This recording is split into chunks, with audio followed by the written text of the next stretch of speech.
Welcome to It's a Crime. I'm your host, Margaret McLean.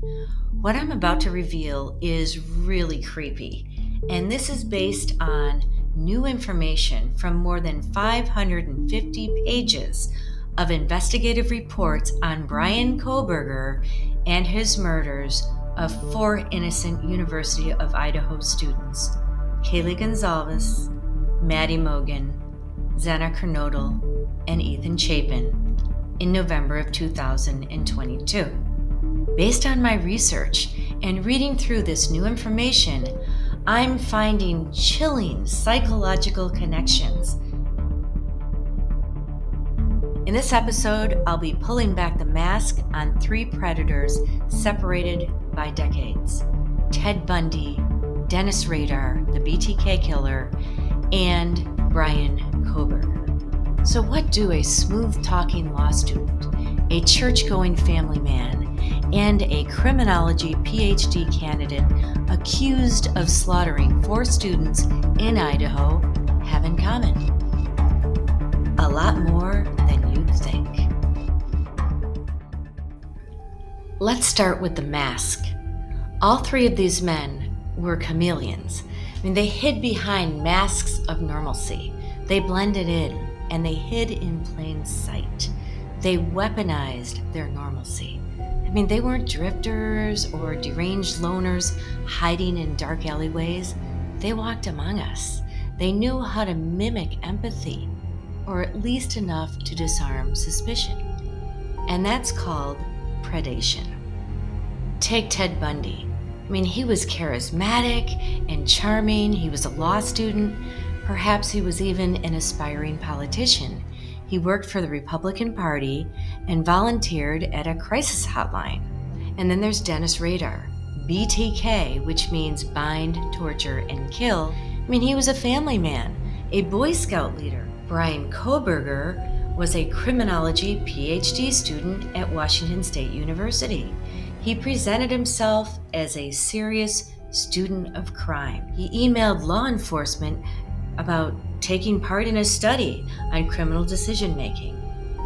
But cracks in his persona soon revealed themselves. In these recently released police reports, classmates described Kohberger as creepy, condescending, and off. One female student recalled him saying, "All women in this field will be in trouble once I'm here." Just like Bundy and BTK, Kohberger performed normalcy. But when the mask slipped, women looked closer.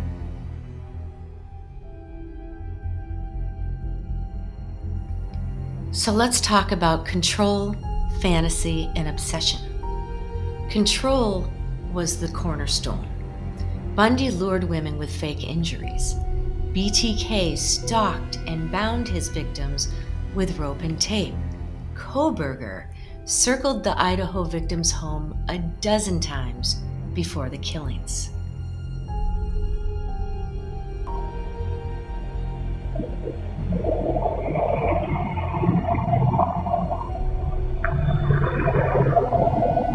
In fact, a newly unsealed police report adds chilling detail.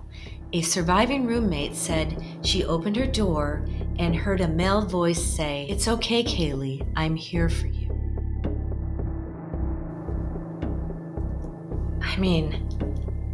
That is really scary that he knew her name. In fact, further information reveals that weeks earlier, Kaylee told friends that she felt like she was being followed. She saw a shadow while walking her dog. And another roommate reported seeing a man staring at them from above the house. And studies show that predators stalk. They script their violence before they act. Let's talk about sexual compulsion and violence. This just wasn't about killing. It was about sexualized control. Bundy admitted to an addiction to hardcore pornography that escalated into murder. He staged and revisited bodies, feeding compulsion with necrophilia.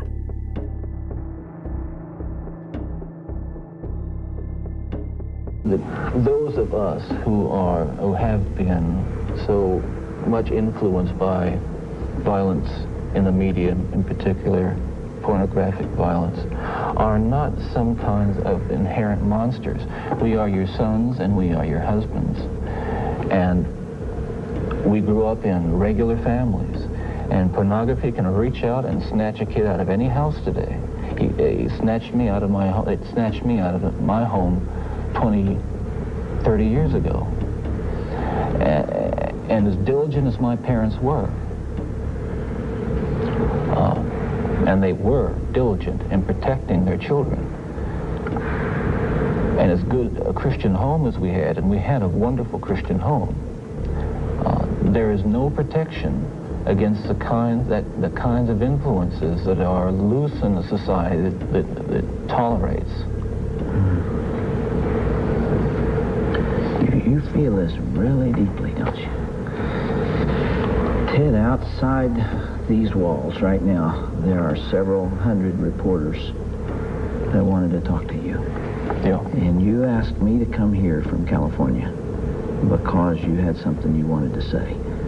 This hour that we have together is not just an interview with a man who's scheduled to die tomorrow morning. I'm here and you're here because of this message that you're talking about right here.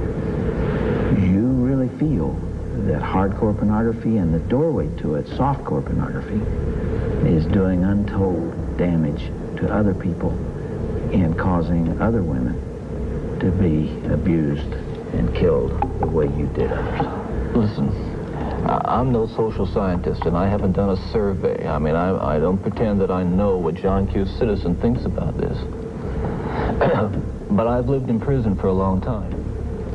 And I've met a lot of men who were motivated to commit violence just like me. And without exception, every one of them was deeply involved in pornography, without question, without exception, deeply influenced and consumed by an addiction to pornography. There's no question about it. The FBI's own study on serial homicide shows that the most common interest among serial killers is pornography. BTK's murders involved bondage and weird sexual fetishes. In fact, his journals detail these bizarre sexual fantasies in chilling precision. What about Kohberger? Well, forensic experts revealed disturbing internet searches on his devices. Raped, forced, sleeping, passed out, and voyeur. Those were some of his keywords. So, even if no sexual assault occurred during the Idaho murders, the psychology of fantasy is almost identical. Bundy fed his with pornography, BTK with bondage, obsessions, and Kohberger with digital voyeurism. And the chilling parallel, the roommate hearing him say, "I'm here for you."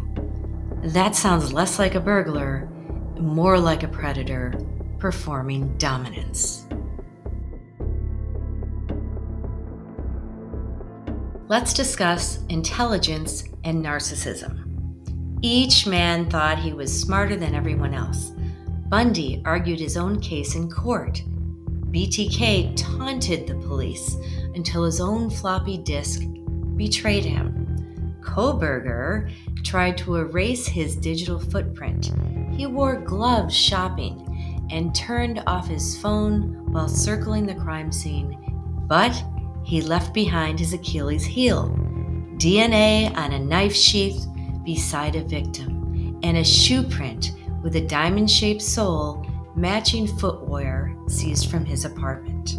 Think about it, all three men left behind a legacy of evil. Bundy, BTK, Kohberger, three different men, 3 decades apart, but united by the same pathology: power, domination, sexualized control over life and death. They each masked themselves in society, but the mask slipped in their obsession with women, with stalking, and with fantasy. But keep in mind that the victims matter most. These aren't stories about killers. They're about the people whose lives were stolen by evil. Bundy murdered at least 30 women. Many are still unnamed. BTK strangled mothers, daughters, husbands, fathers, even children.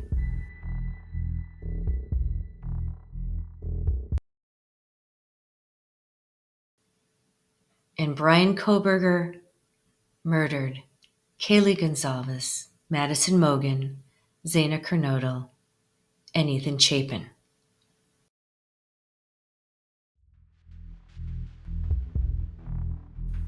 They were students, friends, and children, full of potential. Their names matter most. Bundy, BTK, Kohberger. 3 men, 3 decades, one haunting truth. Monsters rarely look like monsters. Once again, thank you for watching It's a Crime. I'm your host, Margaret McLean. Remember, the pursuit of justice never expires. Until next time, stay sharp, stay skeptical, and stay safe.